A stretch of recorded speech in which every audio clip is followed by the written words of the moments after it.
থেকে বহু বছর আগে, আমার কথাটা একটু শুনেন, বহু বছর আগে একটা ধর্মযাজক ছিল খ্রিস্টান। আমাদের ইয়াং জেনারেশনের সমস্যা কি, তারা সামনে একটা কিছু দেখলে দৌড় দিয়ে ওখানে যাওয়ার চেষ্টা করে। ওরা বুঝে না কিন্তু আসলে এটা আসলো কোত্থেকে, কে চালু করলো, কোত্থেকে আসলো, কি অবস্থা। ওটা 270 সাল কি 90 সালের কথা, অনেক আগের কথা। ওখানে একটা সেন্ট বলে এরা, যে সেন্ট মার্টিন আপনারা বলেন, এটাও একটা ধর্মযাজকের নামেই। আপনারা তো অনেকে জানেনও না যে সেন্ট মার্টিন দিবসও আছে। সেন্ট মার্টিনও কিন্তু দিবস আছে, প্রত্যেক ধর্মযাজকের নামে পশ্চিমারা দিবস তৈরি করছে আর কি।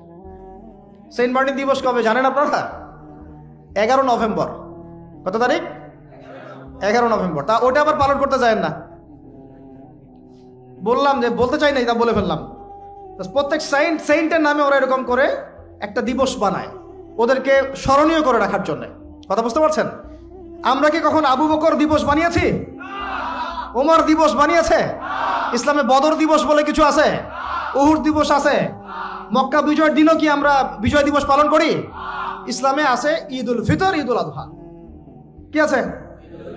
ঈদ উল ফিতর, ঈদ উল আজহা আছে। আমাদের আশুরা আছে, মুহররম আছে, ওখানে ইবাদত আছে।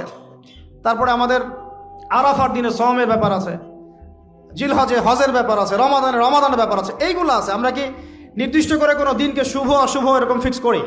এই দিনটা শুভ, এই দিনটা অশুভ? নাউজুবিল্লাহ, এগুলো তো শিরক। এগুলো কি? ওই সাইন্টের নাম ছিল ভ্যালেন্টাইন।